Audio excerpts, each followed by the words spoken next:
अभी आपको बराह रास्त लिए चलेंगे। मरियम औरंगजेब इस वक्त प्रेस कॉन्फ्रेंस कर रही हैं। क्यों?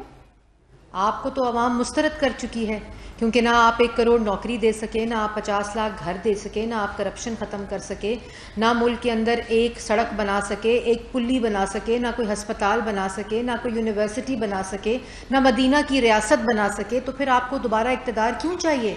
क्यों पाकिस्तान की आवाम आप पर एतबार करे?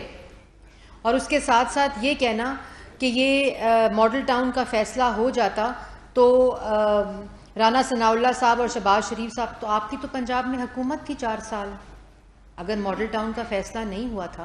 और by the way model town का फ़ैसला हो चुका है, और अगर आपको उसमें कोई अभाम था या किसी किस्म का कोई शक था या कोई एतराज़ था तो आप 4 साल वज़ीर आज़म थे। उसके बाद आपके पास बुज़दार साहब जो पंजाब के वज़ीर आला थे, क्यों नहीं आपने फ़ैसला करवाया? क्यों आपने उस चीज़ को छोड़ दिया और आज आप अपनी नाकामी का मातम करते हुए रोज़ टीवी पर आ जाते हैं? और उसके साथ साथ आप ये कहते हैं कि हमने तो पुरअमन कॉल का ऐलान किया था। तो अगर पुरअमन कॉल का ऐलान किया था तो असला क्यों जमा किया था? डंडे क्यों जमा किए थे? गोलियां क्यों जमा की थी? क्यों तशद्दुद किया पुलिस पे? क्यों गोलियां मारी पुलिस को? किस तरह वो पुलिस कांस्टेबल जो हैं वो शहीद हुए, जिनके 5 बच्चे हैं, जिनका छोटा बच्चा 8 माह का है। अगर आपने पुरअमन की कॉल दी थी तो फिर क्यों आपने ये तमाम चीज़ें की? उसके बाद क्यों आपकी ये बात मान ली जाती? किस तरह आवाम 2014 को भूल जाती जब पुलिस वालों के सर फटे? एक पुलिस वाला अब शहीद हुआ है। ये थी आपकी तैयारी। आपकी तैयारी थी पुलिस वालों के सर फाड़ने की। आपकी तैयारी थी सरकारी अमलाक को आग लगाने की, जो आपने किया।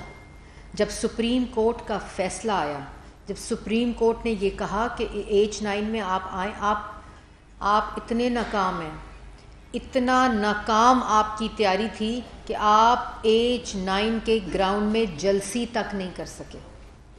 आपको इजाज़त दी सुप्रीम कोर्ट ने, आपको ये कहा कि आप वहाँ आकर अपना जलसा करें। जो पुरअमन लोग होते हैं वो आराम से आते हैं। हमने भी 4 साल पीडीएम ने आपकी जो बदबूदार एहतसाब, सियासी इंतकाम का सामना किया है। एक इंसिडेंट बताएं कि एक पुलिस वाले को एक डंडा तक लगाओ। पीडीएम ने और मौलाना फजलुर रहमान ने, पाकिस्तान मुस्लिम लीग नून ने, पीपल्स पार्टी ने, एएनपी ने कलेक्टिव भी इज्तिमा किए, अलग अलग भी पार्टियों ने इज्तिमा किए, जलसे भी किए, रैलियां भी निकाली।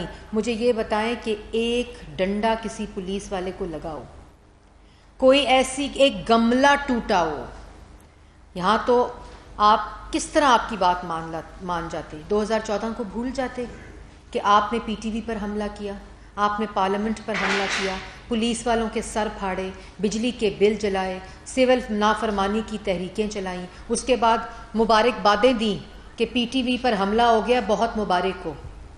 मुबारकबाद दी कि पार्लियामेंट पर हमला हो गया, बहुत मुबारक हो।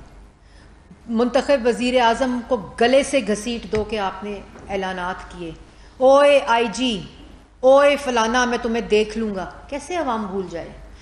कैसे अवाम भूल जाए कि डी चौक पे कब्रें खुदी थी? कैसे अवाम भूल जाए कि सियासी मुखालफीन को मारने, उनके पीछे इंतशार और फसाद के आपने ऐलानात किए? कैसे अवाम भूल जाए कि आपने खूनी लॉन्ग मार्च का ऐलान किया था? ये कैसे भूले अवाम?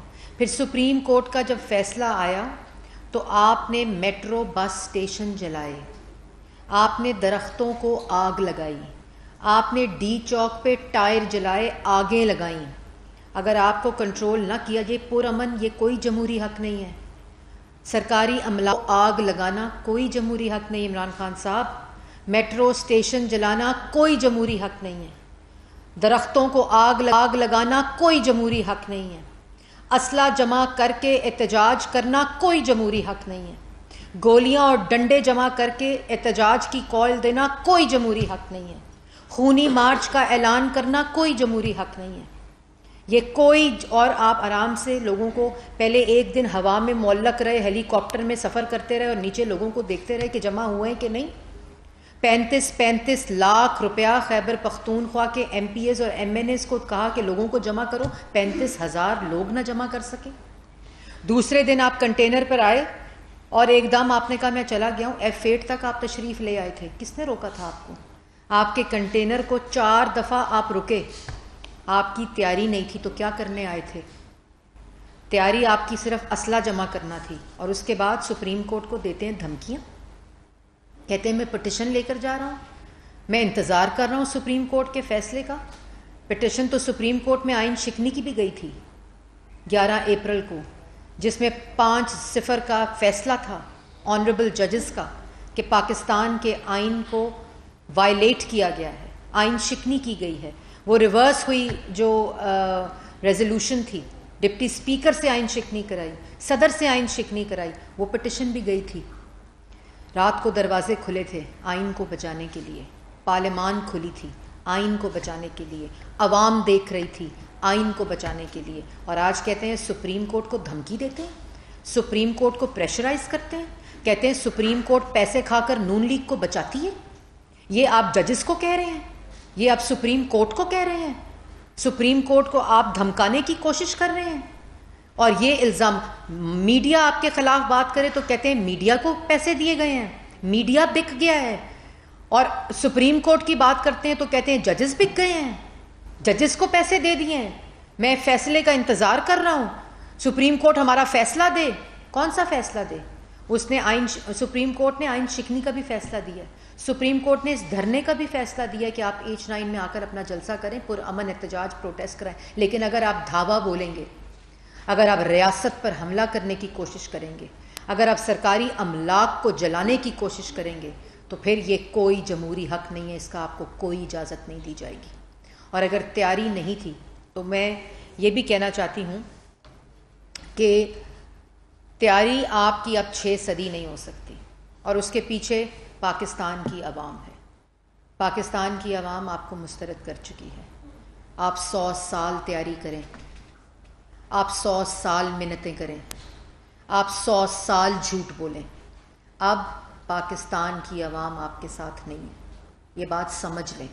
आप अदालतों को धमकाएं, अदालतों को प्रेशराइज करें, अदालतों के ऊपर बिकने का इल्ज़ाम लगाएं, और फिर आप ये कहें कि मैं अदारों को भी कह रहा हूँ। ये क्या रवैया है? ये क्या गुफ्तगू है?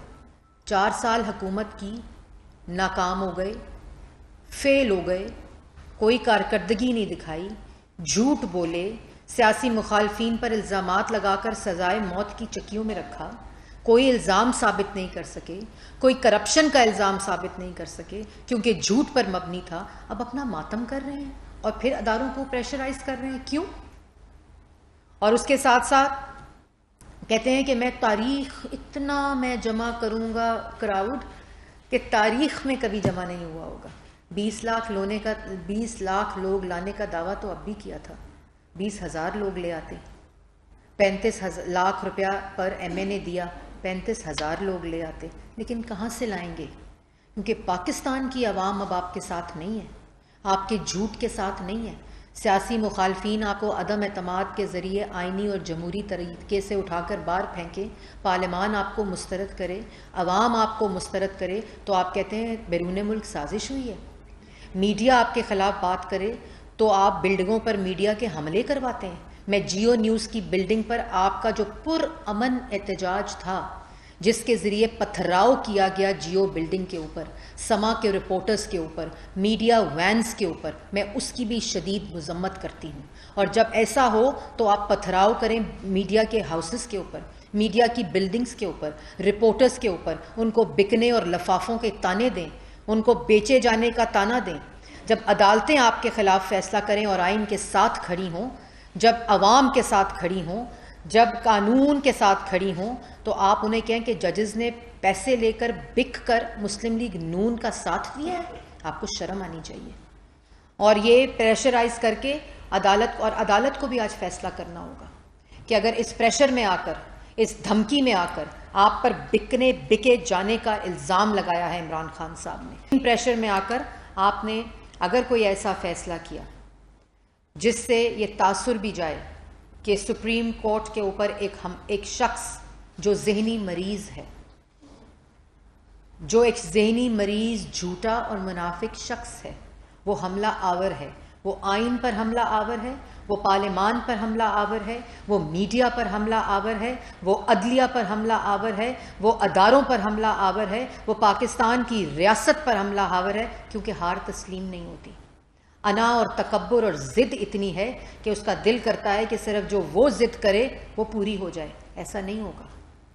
अब सिर्फ पाकिस्तान की आवाम को अपनी तरक्की चाहिए, अपना रोज़गार चाहिए, सुकून चाहिए, इत्तफाक चाहिए, इत्तेहाद चाहिए, जो आपके ख़मीर में नहीं है। इमरान खान साहब, आपने वक्त ज़ाया कर दिया है झूठ बोल बोल के, आपने वक्त ज़ाया कर दिया है सियासी इंतकाम ले लेकर, आपने वक्त ज़ाया कर दिया है पाकिस्तान की आवाम का वक्त ज़ाया कर कर।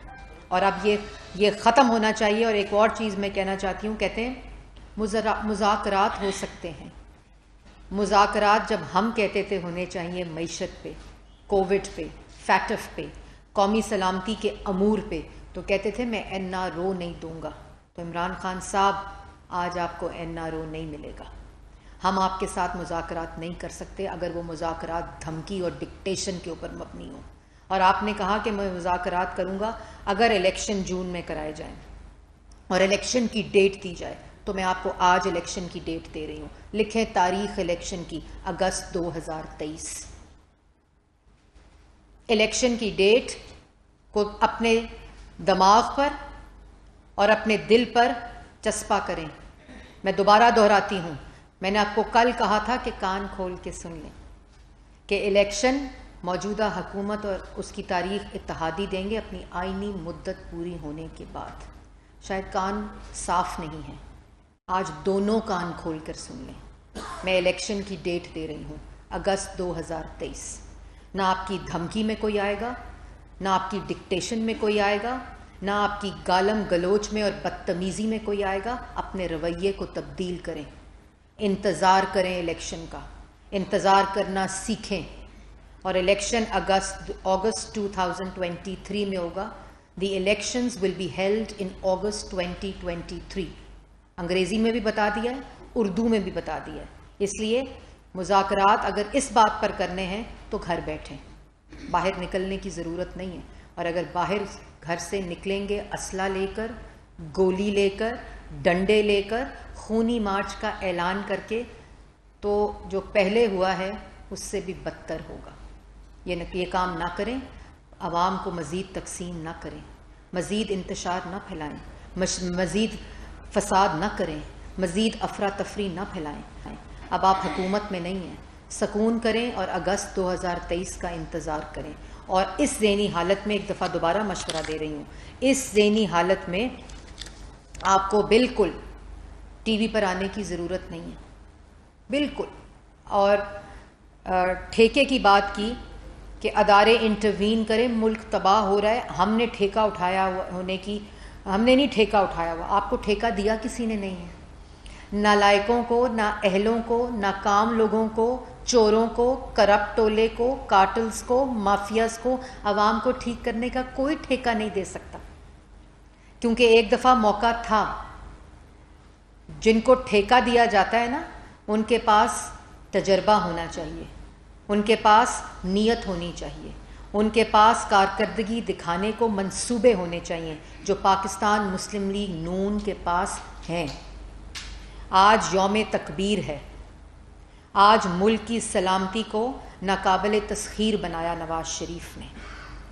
आज यौम तकबीर है, आज किसी दबाव में आए बगैर इस तारीख को हिंदुस्तान के मुकाबले में एटमी धमाके करके ये जवाब दिया कि कोई कॉम्प्रोमाइज़ नहीं होगा।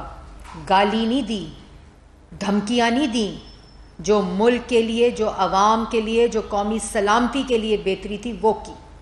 तजर्बा है पाकिस्तान में पहला मोटरवे बनाने का, और उसके बाद पूरी वफाक की इकाइयों को उन मोटरवेज और सड़कों के जाल से आपस में जोड़ने का। आपकी तरह वफाक की इकाइयों को तकसीम नहीं किया, उसको आपस में जोड़ा।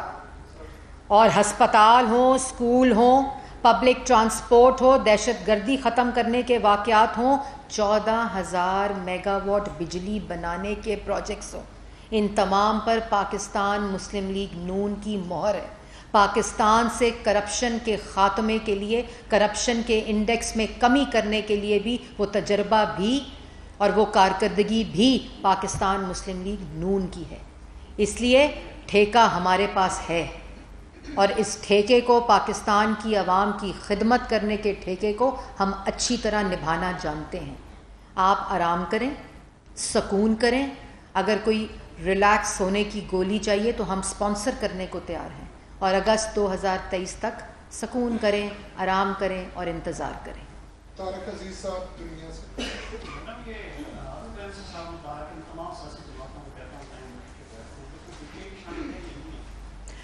देखिए, रवैया बदल कर बिल्कुल, क्योंकि आज मुल्क के ऊपर जो वज़ीर आज़म है, जो पाकिस्तान का इस वक्त वज़ीर है, उसके अंदर अना नहीं है, तकब्बुर नहीं है, ज़िद नहीं है।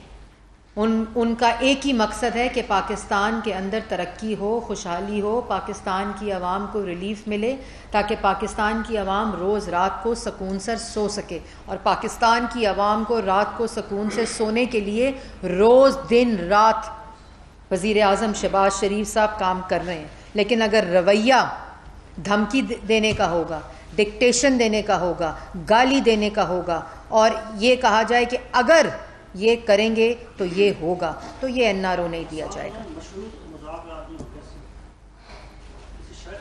नहीं, शर्त की तो बात ही नहीं है ना, इस रवैये के साथ नहीं होगी। हाँ जी, जात फरूक साहब।